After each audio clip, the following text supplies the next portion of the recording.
Yeah, that's true. That's a good point. Yeah. Okay. I think half of my well, yeah.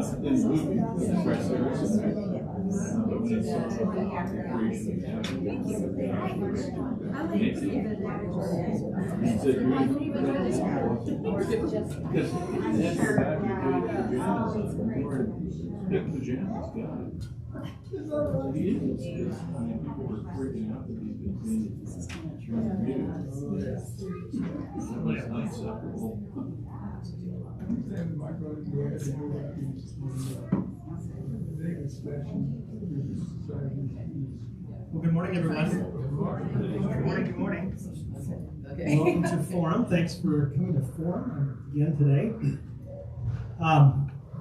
And happy Thanksgiving week. I can't believe it's already here. Wow. Here we are. Some announcements we'll get out of the way first. Next week, on the 30th, we have Chuck Benson. Chuck is going to come back.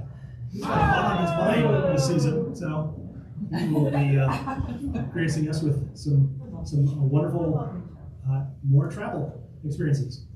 And then the week after that, December 7th, we have an old friend of mine and Sarah's, Becky Kaiser. She is she leads an NGO humanitarian outfit called Trampled Rose.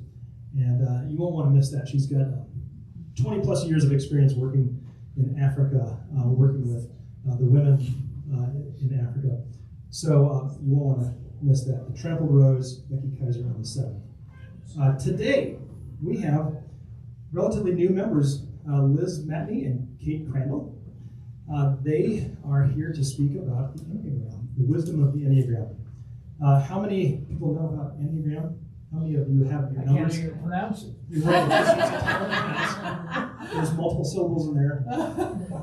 Kate and Liz moved to Colorado Springs last year, and they joined FCC shortly thereafter.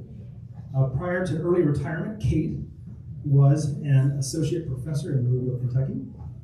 She's also a physical therapist, and she holds a Master of Divinity degree. I'm amazed, continually amazed at how many pastors and divinity experts we have in this church. Let's see, Liz is trained as a geologist and worked for many years in clay mining and processing plants across the United States. She is also a gifted database guru and Microsoft Excel wizard. Liz, I need to talk to you afterwards. I'm not kidding. And she too holds a master in spirituality. So some gifted spiritual gurus here. Together, Kate and Liz have facilitated 3 online Enneagram groups. And they believe firmly that self-knowledge is the beginning of all wisdom, and that the Enneagram is a powerful tool to help people increase their compassion for self, others, and all of God's creation. So please welcome Liz Matney and Kate Crandell. Thank you so much, Rob. And we're just delighted to be here. And I'm Kate, and this is Liz, in case you can't read our name tags from far away. We're here to talk about something that we really love and we have found very useful in our lives in terms of just understanding ourselves and having compassion for our other number of friends. And it's just one tool that's used to help increase compassion. It's just a tool. There are so many tools that we have. And the Enneagram is just one. So you might be thinking to yourself, what in the world is the Enneagram? Well, I'm so glad you asked. The Enneagram comes from the Greek word ennea, which means 9. And am I standing in front of the... A little bit. A little bit. Okay, can I just use my outside voice? And you hear me okay? Okay. Oh, okay. Well, if you're recording. Okay. So, I could sit down. So the Enneagram comes from the Greek word 9, and it is an ancient system that identifies 9 different personality types. Its origin is from the 4th century, and the modern Enneagram was introduced in the 1970s. Rizzo and Hudson, who are Enneagram master teachers, said that this is a modern synthesis of ancient and modern psychological and spiritual teachings. Rizzo and Hudson also said that the Enneagram helps us to let go of limiting mechanisms of our personality so that we can more deeply experience who and what we are. The Enneagram, it's important to note just right from the onset, is based on motivations, not on behavior. So if you've taken any of the Myers-Briggs or any of those personalities, those are often solely based on behavior, but the Enneagram is based on motivation, which is an important distinction to note. Let me see if I can stand over here. And still use this. Okay. Thank you. Suzanne Stabile, who is also a master teacher, she's been teaching the Enneagram for over 35 years, and she's our teacher. And we love Suzanne. She's got a lot of wisdom. She says that the purpose of the Enneagram, actually the true purpose of the Enneagram, is to reveal the dark and challenging aspects of your personality, of our personality, so that we can grow spiritually and experience transformation. So that's a lot to think about just right in there about the whole purpose of the Enneagram. So a little about how did we get the Enneagram in the U.S. And it originated in the kind of the modern era with George Gurdjieff. And in 1915, he came up with or he presented the first Enneagram diagram. He was first to use the word Enneagram to describe this. And no one knows, like, how did he come up with it? He was a mystic and a philosopher, born in 1866. So, you know, it's just kind of an interesting beginning. Then from that, Oscar Chazo, who's Bolivian, he started teaching it. And then one of his students was Claudio Naranjo in Chile. And from Naranjo, then a lot of people, especially the Jesuits from Loyola University, Chicago, went to Chile. They learned this, they brought it to the US. And from that, a variety of well-known Enneagram teachers came from that. Helen Palmer, she worked with David Daniels as well, Father Richard Rohr, Russ Hudson, Beatrice Chestnut, just all the people you think who were the initial writers of the Enneagram for the US came from that. And Richard Rohr just happens to be Suzanne Stabile's spiritual director, and so he's like, you should learn this, and you should teach it. But told her not to teach it for 5 years to really learn it well. And then from that, here we came. So I found her curriculum and went through it, And then in August of 2019, we went to her boot camp in Dallas.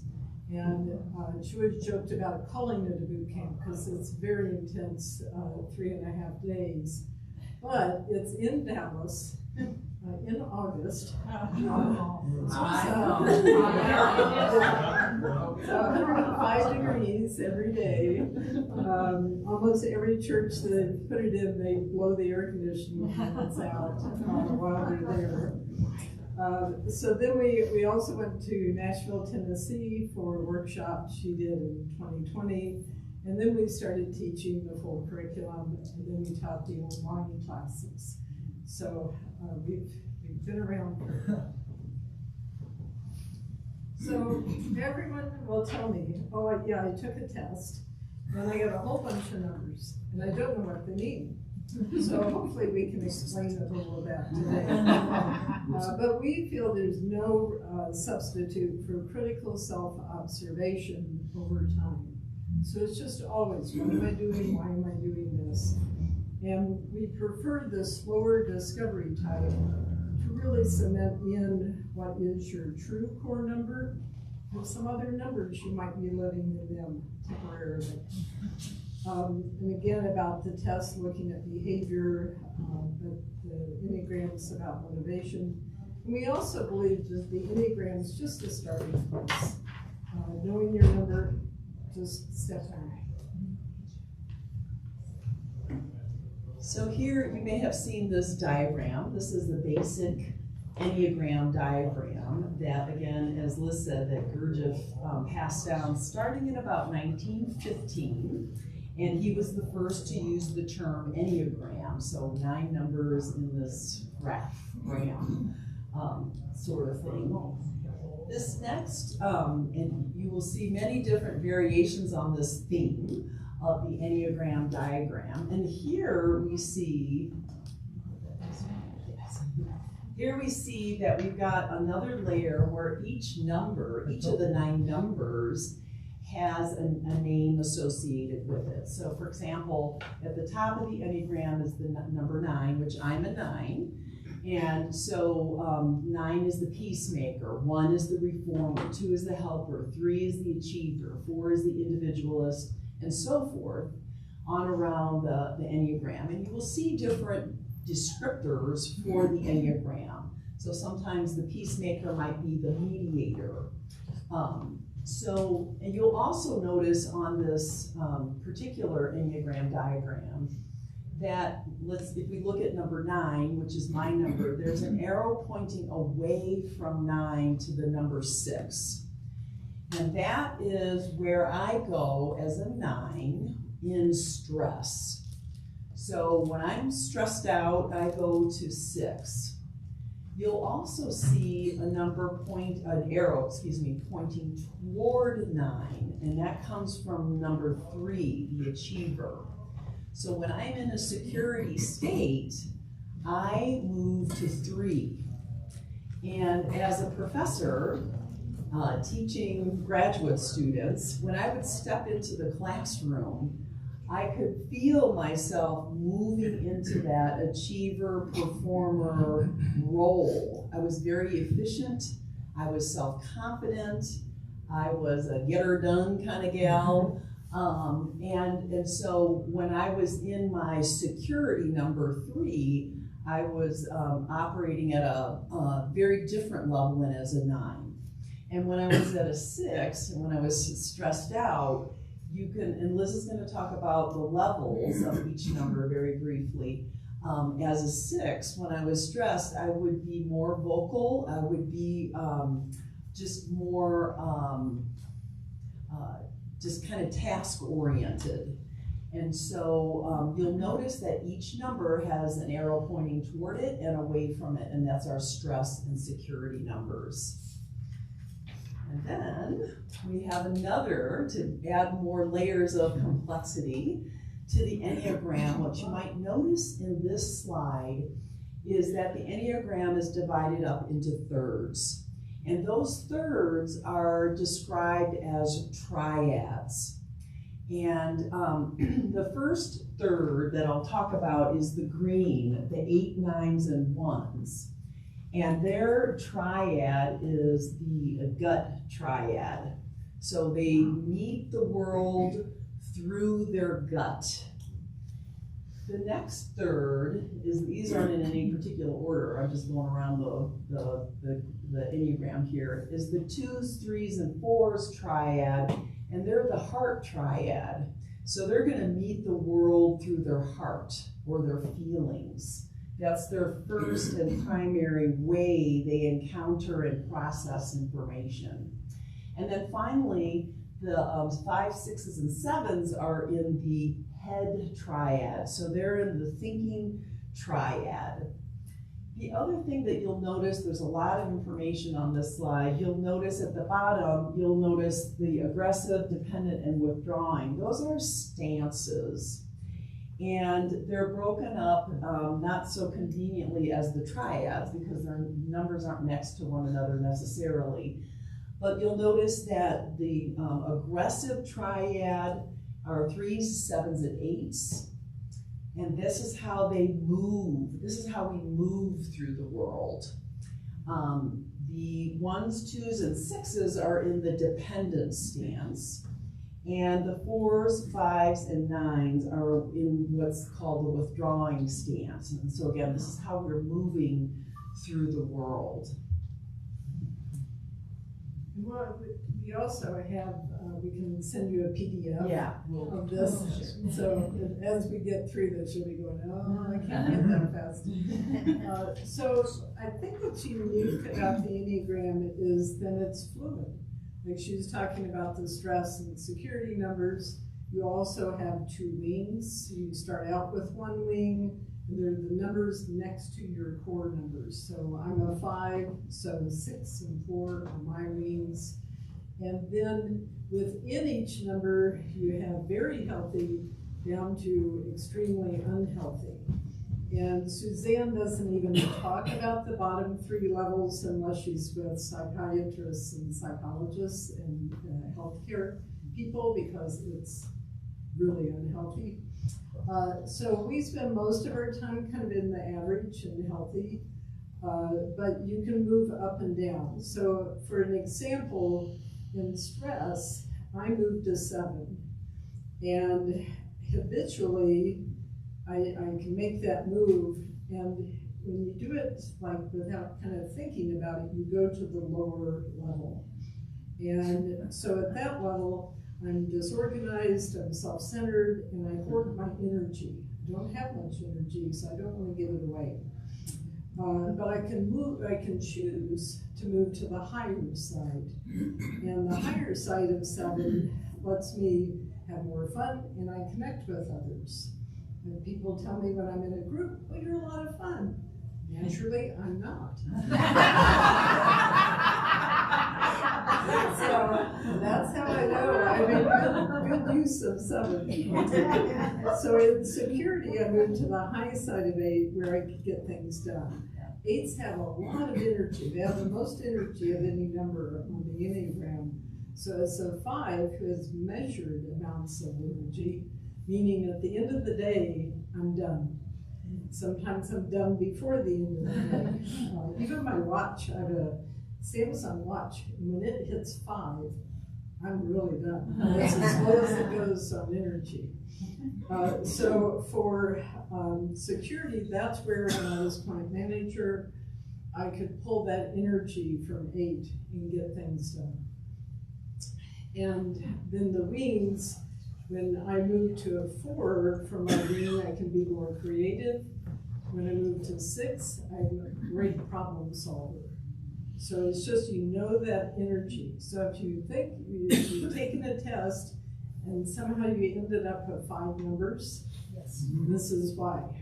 Some people live in their stress number, just every day stressed. Some people are in their security number every day at work. So then you start thinking, oh, I think I'm that number. No, I think I'm this number.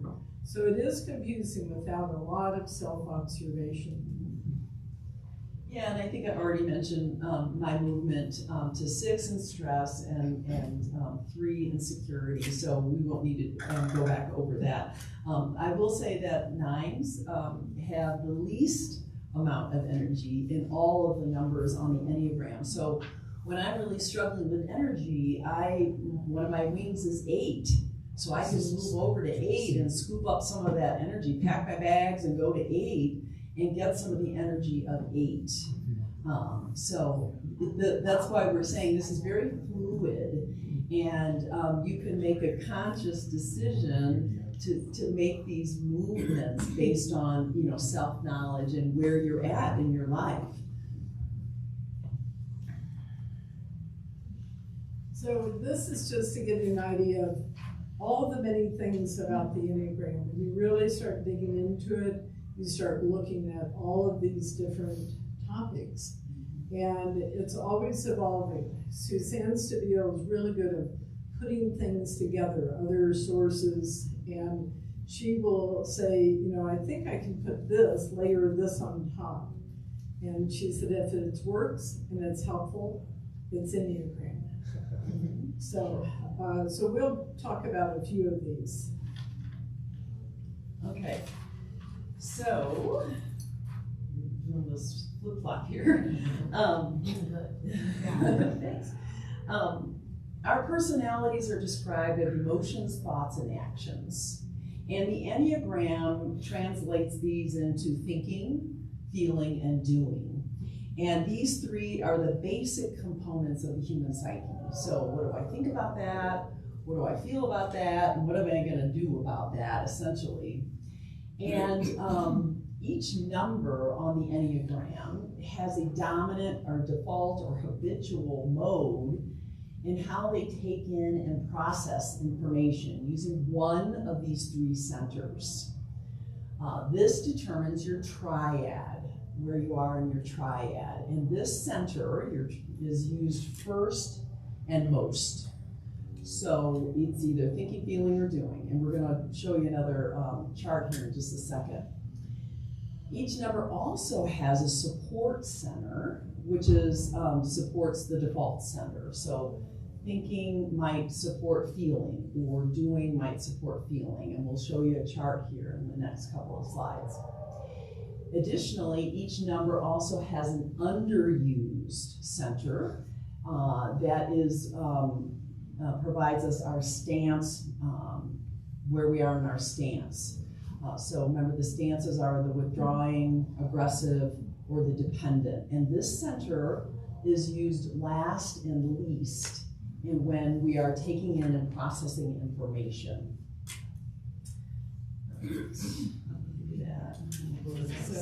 So this, when we talk about stances, the idea of stance work is the idea of making good use of that underused center.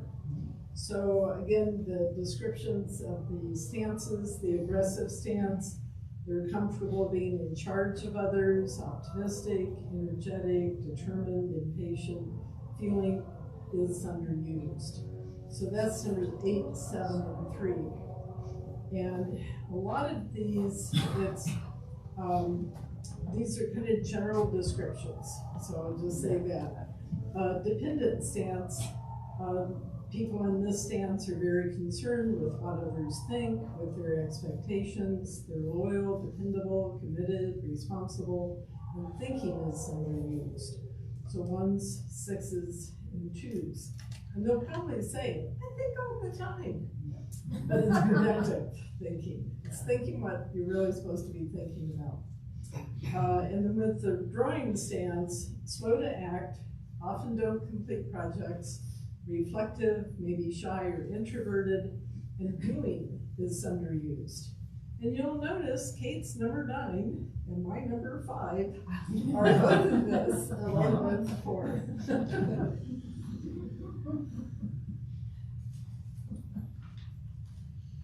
Okay, so so in determining your number through on the first column, the aggressive, dependent, and withdrawing stance are the same what we just reviewed in the previous slide. But now on the top, Across the horizontal top row, we've got the triads. And so the gut triad in general, they're always anxious to do something about whatever happens. So that would be me. I want to do something, I want to do. I want to do something about it.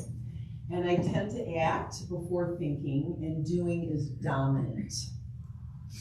In the head triad, these folks want to understand and figure things out. They tend to overthink things, and thinking is dominant. So that's their first, and they're thinking first and foremost. That's how they're meeting the world.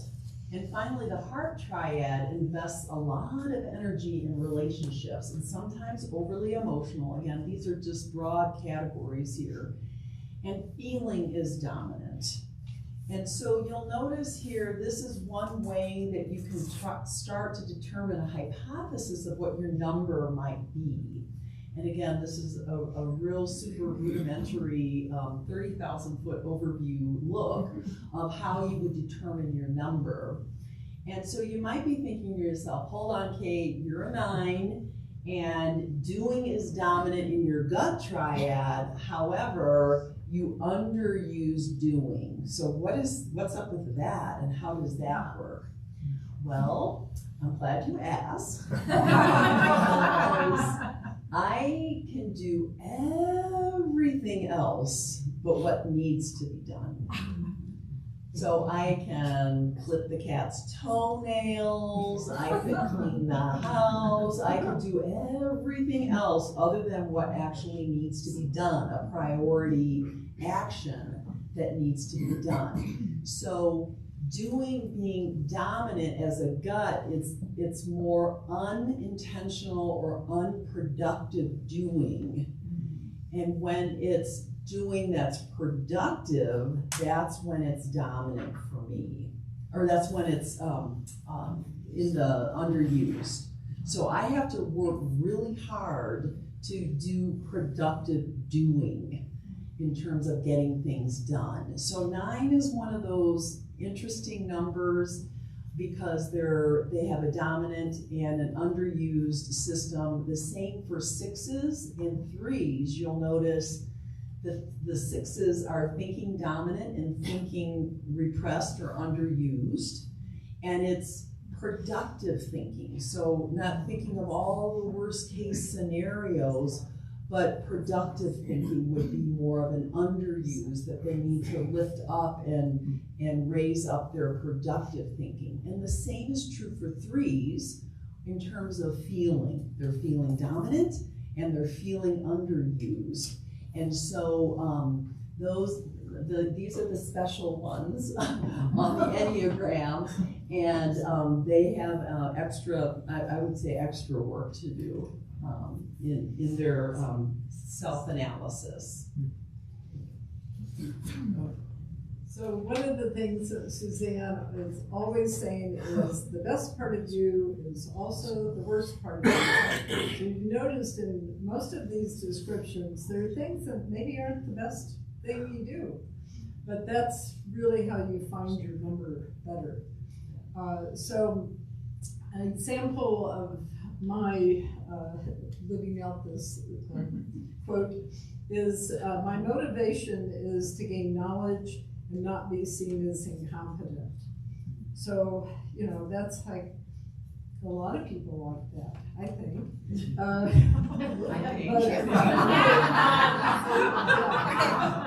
mean, literally, if you ask me how I feel, I'll tell you how I think. How I think I feel. My kind of desire to gain knowledge is that I can learn endlessly. I can read another book about that topic in another book. And I can also, I never may share my knowledge. I may just keep it, may hoard my knowledge. But sometimes I'll share it, and I'll share it at such great detail that you don't really care. So sometimes Kate will be like, okay. All right. So that's an important distinction. for me. And I just have to tell the story. When Liz was in the Masters of Arts and Spirituality program at Bellarmine University, that was a joint program with Louisville Presbyterian Theological Seminary, she had to write a paper. And she kept reading and reading and reading and reading and reading. And I said, honey, at some point you have to start writing. You got to get something down on that paper and you got to get going here. Because she wanted to gather information and gather more information and gather more information. I will say for me as a 9, I'll tell you my cringy stuff too, because we all have the cringy stuff. My big motivation, I am highly motivated to avoid conflict and keep the peace at all costs. And that's not really realistic in this world, to avoid conflict. I mean, it just isn't. And so what I'll do is I will go, when I'm not operating in my healthy, above average, I tend to go along with others. I tend to merge into their agendas and what they want to do. And I do this because I want to keep the peace and I want to be nice. And that's not always a good thing. And so what I've had to learn is that conflict is healthy, especially with adults who are being respectfully debating. I think that's a healthy thing. And so what I need to do is stop merging all the time with others' agendas and exert myself as a 9. So those are some of the things that it's good to keep the peace, but it's not always good for me. So the best part of me is I want to keep the peace, but keeping the peace might not always be the best thing for me.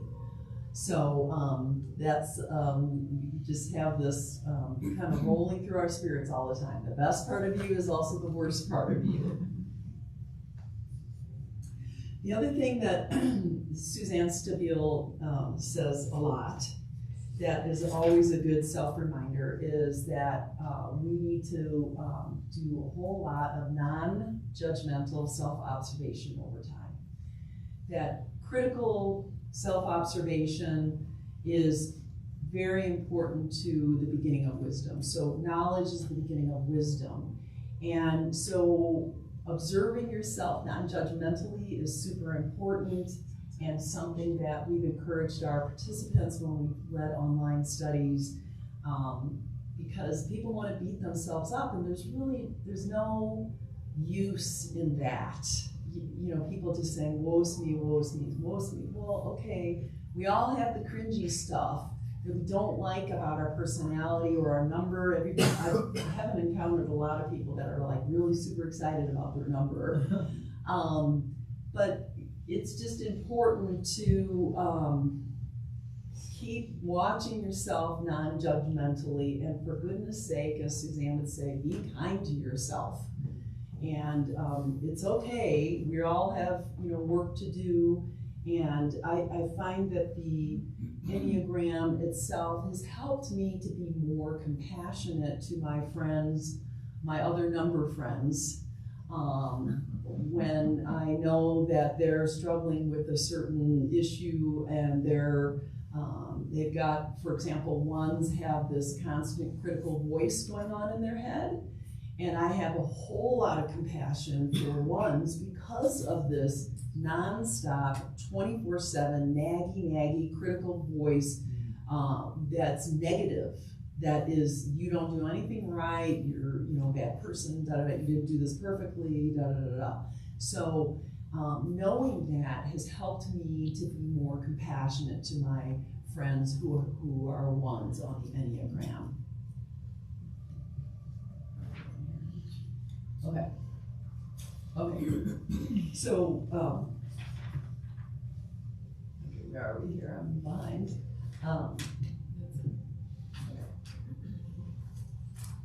Sorry. Another set of hands. Okay. So we wanted to end and kind of wrap up, giving you some more life examples of not only ourselves, but two friends who joined our online group. And our first friend is a 1. And at the time of our Enneagram class, she's 72 years old.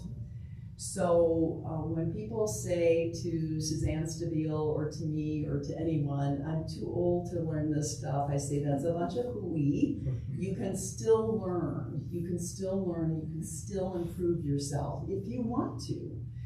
And so what we've found in our friend A is when she discovered through our 12-week, it was a 12-week online study, that she determined that she was a 1 on the Enneagram, it was absolutely transformative in her life, in her marriage, in her now grandchildren, and thinking back, reflecting back on her life, and how she said to us, I wish I had known this 30 years ago, because 1s have a tendency to place a high value on perfectionism, and they're very hard not only on themselves but sometimes on the people around them, especially the ones that they love.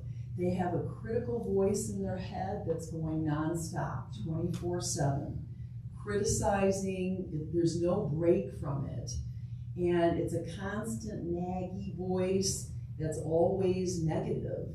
And what our friend learned through the Enneagram work was that she was able to quiet this voice. You can't stop it, unfortunately.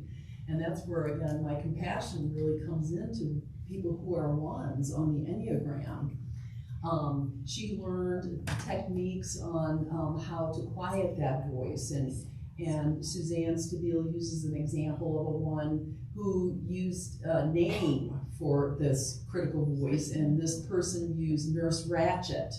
Just shut up, Nurse Ratched, I got this. You can go away, I got this now. So our friend was very grateful for the facilitation into the self-knowledge and how she can manage her 1. She also, for a 1, you'll notice that the arrow pointing away from 1 goes to 4. And 4s have a great amount of creativity. They're very artistic. They've got a lot of creativity. And our friend has gotten into and has quilted, and she realizes that's her stress relief, is quilting and that creative outlet of quilting. When she is in security, you'll notice that the number 7 points toward the 1, and then she's able to be a little bit more fun-loving. 7s are a whole lot of fun. And she's able to be less critical and lighthearted. And so our friend A, who's a 1, just was so grateful for just the facilitation. We didn't do anything other than watch the videos together and have discussions, and she did all the hard work of figuring out her number. And so she was transformed and just really set free from that yucky voice that's constant in her head. So our friend that's an 8, when Suzanne teaches the numbers, she starts with 8, because you are or you're not. Very quickly. And just a quick example, her daughter is an 8, and when she was in kindergarten, she told the teacher, the little girl, that children may need naps, but she doesn't. And perhaps she could help her grade their homework. And they wouldn't have to pay her to do it. So she, from a very young age, she said, this was before Suzanne knew the Enneagram, but she looked back and went, oh yeah, she was an 8. And 8s have a tendency they don't want to be in charge of you, but they don't want you to be in charge of them. So it's a real unique system. But in men, they're a leader. Boy, this is a good, strong leader. And for women, they have another word for that. And that's something Suzanne's really trying to battle. But this is also leader. So So when we look at our friend, she, from a very young age, had to be in charge. Things in her family were such that she had to be in charge. And she looks back at that now and realizes that that's why she has to be in charge now. That this is not a childhood thing that she's carried on. This is who she is as an Enneagram 8. And their one defining characteristic, as well as an 8, is their issue that they will really go to town on is justice. So they are strong justice leaders. And but she said it just freed her from thinking, well, she had to do this because of her family, but it's like she did it because she was good at it, and they probably knew that. So that's why she was. And an 8 goes to 2. And every now and then we'll hear her say, I'm so tired. And that's because they relentlessly help other people when they're in this stress or security. And so it's Enneagram's all about trying to be intentional. Suzanne will use the phrase, pack a bag and go to that number and get what you need. So for me, as a 5, what I learned was through their Masters in Spirituality program, is my other people in the cohort, they would say like the most interesting, deep thoughts, and I would have nothing to say. But 2 days later, I would, but it was too late. They had moved on. And so what I've learned is that I have to think quicker about things because I will just keep thinking. And so that's part of the doing. But it also explained, as someone who's doing repressed, underused, how was I plant manager for many years? It's because I went to 8 and used that energy. So looking backwards on your life, you can start saying, oh, that explains a lot of things. The quirky thing about 5s is we can be invisible. And looking back on my life as a child, to be invisible was very important to me. I had 3 pretty wild brothers. And many times they couldn't find me, but I was there. But so that's just little things that let you go back and look at your life, and it explains more. I will say that Suzanne Stiville suggests that our Enneagram number is really fixed by the time we're at the age of 8. And so she believes that as we ones, we have a number, and that the Enneagram number doesn't change. She strongly believes that doesn't change. You might be operating in a different number if you're in stress or security or in a wing, but your core number doesn't change, and she really strongly believes that. As a 9, I've already shared some of my cringy stuff, but here's some more. I have the lowest energy. 9s have the lowest energy on the Enneagram, so I can pack my bags and go to 8 and pick up some of that 8 energy. I also struggle sometimes with 1 when I want to be perfectionist, or I want other people to do things that I think needs to be done perfectly. So that can be problematic for me. As I mentioned, when I go to 6, in stress, that's a good thing for me. And going to our stress number, Suzanne Stiville believes that that's a way that we can practice a lot of self-care, particularly when we go to the high side of our stress number. I've also come to learn that it's okay to have conflicts, okay, it's inevitable, it's going to happen, and I need to stand in that discomfort of the conflict. And so I've learned to be more okay with that. I've learned to be more assertive as a 9, and assert what I would like to do instead of merging with others' agendas, or, hey, where do you want to go to eat? And I'll say, I don't know. Liz has learned to give me choices. Do you want chicken or do you want beef for dinner? And because she'd say, what do you want for dinner? I said, I don't know. I don't know. And so she's learned that giving me choices helps her to empower me to make a decision and assert myself. Hey, yeah, I want chicken for dinner tonight. Conflict's inevitable, it's healthy. And the other thing that nines struggle with is she has the invisibility clause, and mine is I have a strong struggle and battle with knowing that my presence matters. And that because I'm in the withdrawing stance, I want to meet and move in the world by withdrawing and taking care of things myself. And so I just really have work to do around knowing that my presence really does matter as a nine. It's nice to hear the music. Okay, so, gosh, Kate, what's next? Liz, what's next? I'm glad you asked.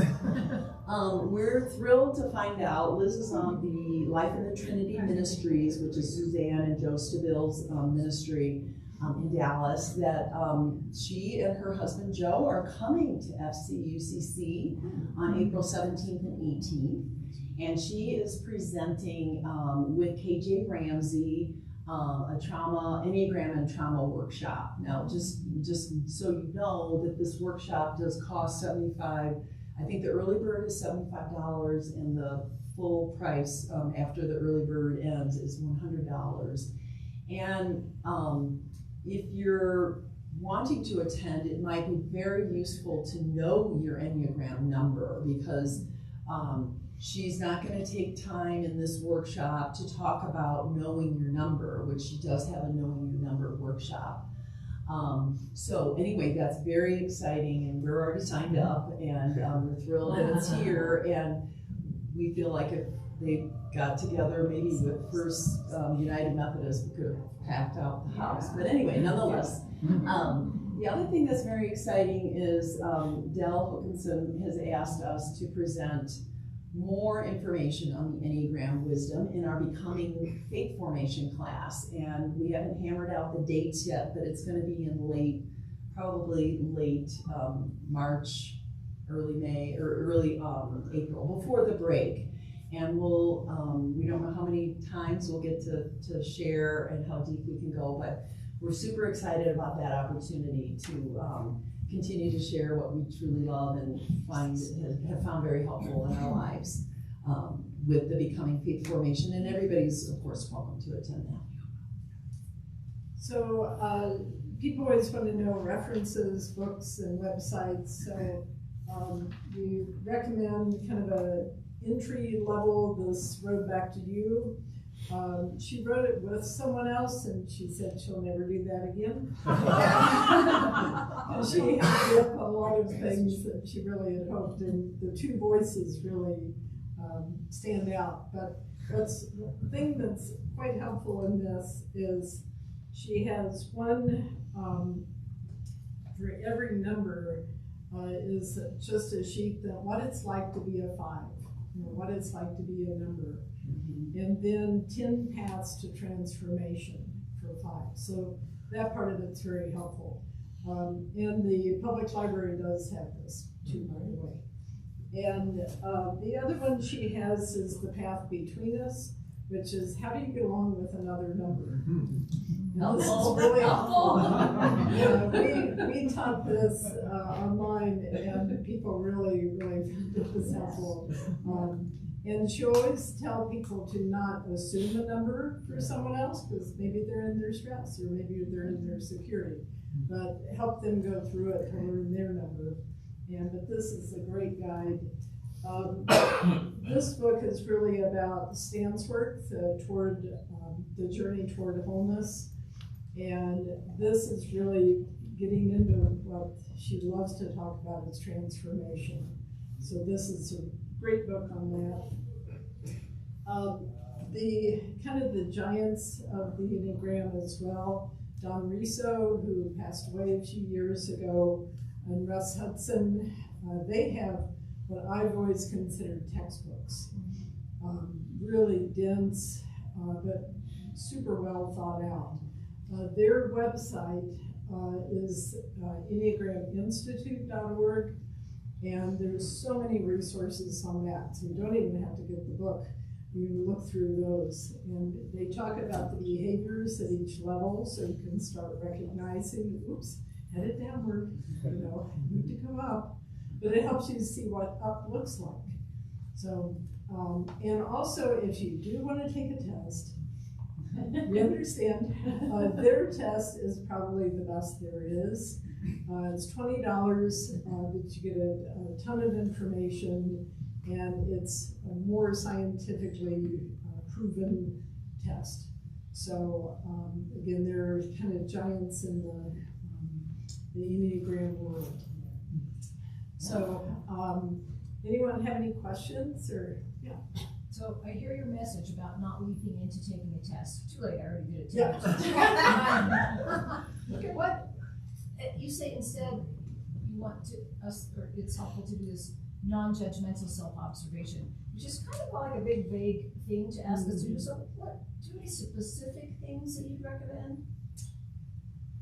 Well, first I would just say, when I'm doing something, I'm really thinking about. Like for me, I overthink and underdo is, for me, I pay attention to, did I just pick up another article about that same thing and another one? But you know your type, so Yeah. that's useful for you. Yeah, Let's say I'm coming into a beginner's mind and that confusing test result that I have from 10 years ago, I'm going to toss that out.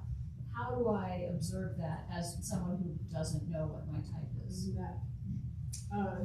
Yeah, I mean, that's an awesome question. And I would say that it is more useful if you do know your Enneagram number, this critical self-observation over time. Okay. So that is a very good point and a good question.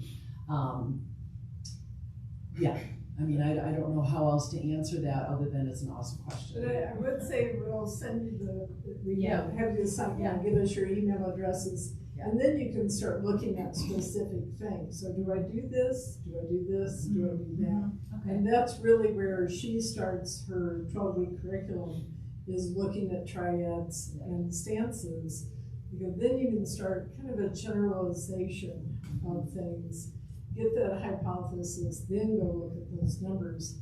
And in the book, I mean, literally I just check off. I go to the library, get the book, print those pages and check off things. Like, does these things sound like me? Do I do this? Yeah. And then kind of rank, the numbers, because you may have several numbers. Yeah. Thank you. Yeah. Yes. Are you familiar with Myers-Briggs personality profile? Yeah. And how would you compare this system with Myers-Briggs? Well, go ahead. And how would you map, for instance, an INTJ into this matrix? Well, there's really no mapping onto this type. I mean, it's kind of like we talked the other night about the color thing. They're very different because they're based on a different set of things, and mostly behaviors. And for me, when I did the Myers-Briggs, I was almost dead center, and which really frustrated the person. One other thing, one thing I would say about the Myers-Briggs is it's totally neutral. One attribute is not better or worse than another attribute. In this one, every topic seems to be self-deprecating. Right. Well, I will say that in this case, Suzanne, she did a training one time and people said that, it just seems so negative. And so she taught another class with everything being positive. These are the great things your number does. And at the end of it, no one knew their number. And so it's just important that we, what do I do wrong? And that may be a Western culture thing that we look at, what did we do wrong? But it's that type of thing, which is why Suzanne she really stresses the transformation. What can you do to turn that from a negative to a positive? Hope that helps. Yeah. I've been doing Enneagram stuff for a long time, and for me it was like seeing other people, like seeing my children. It's like their types were really clear to me. And I've been in a drink group that started in this church for 35 years, and we use the Enneagram. And so by learning other people's types, then it kind of consolidated my sense of what my type is. I'm pretty sure I'm a 4. So I'm like picturing a process of figuring out this for myself. Like, would you recommend going and like reading about what a 1 is, and like, does that feel true? You know, or reading about a 2, and then like if I had a couple, then seeing like which ones have like connected arrows, and then if you did a test online following that, maybe it would confirm what you already wondered. Like, it seems like I wouldn't know what I was unless I like read all about a 1, and all about a 2, and all about a 3, and just like check mark if it sounds like me, then look how they interact with each other, then take the test, see what it says. Seems like maybe that's like the right like a process. Yeah, I think that's a great way, and that's why this book has the sheet of like 10 things. What's it like to be a 5? I can take care of myself, and I think others can do the same. Is that me? I don't know. I don't always say things out loud, but in my head, I'm pretty sarcastic and cynical. Is that me? Maybe. You know, so there's a list. There's 20 questions. Okay. So this might be very useful for you to start the process of self-discovery of your number. Yeah. And I found it's helpful if you just kind of dedicate a period of time that you're extremely mindful of when am I feeling charged, when I'm feeling energized, feeling good, when am I feeling very frustrated, and like dive into like, well, why is that? Is that because of how someone treated me, how someone, something someone else did? Is that it's the way something turned out? And that can kind of show like, oh, well, when people aren't listening, that really bugs me. So what does that mean? It's hard to do like all the time, but if you just dedicate a chunk of time to just be mindful. And I will say, like 8s know based on kind of their behavior, but 1s, they really are the only number that have the internal voice, and it is always negative. Not once will I ever say, "You did a great job." My father was the one, and I thought I was the one based on Helen Palmer's technique, which is listening to people about that number. And so for years, I thought I was the one. And my father's a very strong one. And fishing, like Jim would appreciate, you fish a certain way or you don't fish. You bait the hook a certain way or you don't bite it. So it just, but then when we started looking at Suzanne's work, and she said, even the nuns, when I did this first study, they said, well, give your voice a name. And I said, Dad. And they were like, and so then years later, like about 2018, when we looked at this again, and it dawned on me, I didn't hear the voice anymore. My father had died 2 years prior. And I thought, oh, I'm not a 1. What am I? So I had to go through the curriculum. So, questions? I was just dovetailing. I was very sure of my number in a younger part of my life, and I really think that is my number. But when I was going through a time when I was caregiving and under a lot of stress, I totally went with it. Sure. It popped up in a whole nother number. So I think you're right. You have to dial in and say, well, why am I feeling what I'm feeling now? And because you have to have some self-wisdom on that, I think. Does the Enneagram take into account neurodivergence? One of your previous slides, it seemed like there was some overlap about procrastination and so forth. That would be a great question for Suzanne.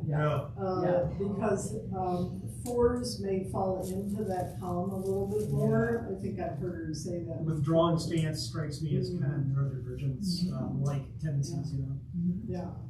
And I don't know if people know Kate Ramsey. I followed her for a while. She's an author here in Colorado Springs. which is why they must be coming here. But she has autoimmune disease and has battled a lot of health issues, and I think that's a trauma they're going to talk about. But yeah, they've really, her says Suzanne, the son is a 4, and she said literally they'll say, you know, let's go get a hamburger. And he'll go upstairs to get his shoes, and when he comes back, he's vegan. And the other, so they experience all these feelings, and they're just all over the board. Yeah, the emotions that I as a 5 may feel, that I might have 5 or 6 emotions in a month. They have maybe 100 every hour. Yeah. I mean, and it's so, because we have a friend, and it's like I said one time, you never know who shows up, you know, and it's just those emotions just come like that. First, I'm clearing out my Enneagram library, so if anyone wants these, and one of them is the Mighty Ambition, so I'll leave these. And my question is, does Enneagram go into this maybe dangerous territory of compatibility between people and different numbers? That's the path between us really talks in about. terms of like friendships or partners, work partnerships or lover partnership. Does it go? Is it willing? It's not recommending, but it's telling you how to deal with it. Okay. She had a nonprofit hire her one time to come in and do an Enneagram, and they said, well, you know, nobody gets anything done here. And when she went through all their numbers, they were all doing underused. Every single one. So she said, you know, I'm not saying fire everybody. I'm saying the next hires you have, you might want to make sure that they're doers. Yeah, get a raise. I don't quite how to frame the question, but it seems like, so there's 9 numbers, I guess you call it. You might have better types than but once you count your wings and then the other arrows, you've got 5 out of the 9. So that covers a lot of qualities. I guess, like, does that mean you're not going to be seen in the other 4, or visiting them, packing your bags and visiting them, or I mean, is it just kind of cutting your, or what do you call it, hedging your bets? Like this covers almost every quality. I'm just kind of trying to grapple with that. Well, for me, it is that self-observation of, oh, I could do better if I do this. And that I can go and get the energy from that number. So it lets me know where I can habitually, where I can make moves to. Everybody has access to the energies of all of these, but some you just habitually move to. So it's more of, you have the energy of those numbers, so you end up, most tests will rank you in 5 numbers, and that's why. But it's not, I would say it's not saying, well, you could be any number, but your core number, once you start looking at that, then you realize, that's, deep down, that's fully me. And again, based on motivations, not behavior. So my motivation is to avoid conflict. I want to avoid conflict and keep the peace at all costs.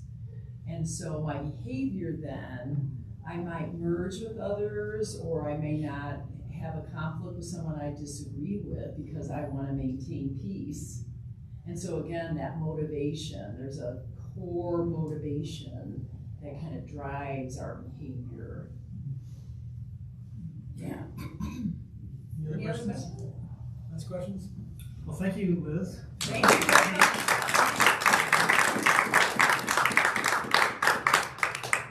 If you want to sign up for that PDF, yeah, we're happy to share it. The clipboard up front here, so see you next week. Thank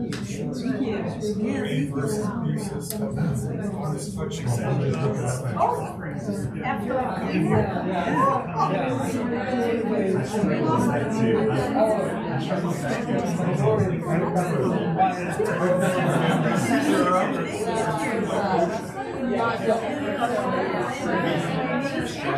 Yeah.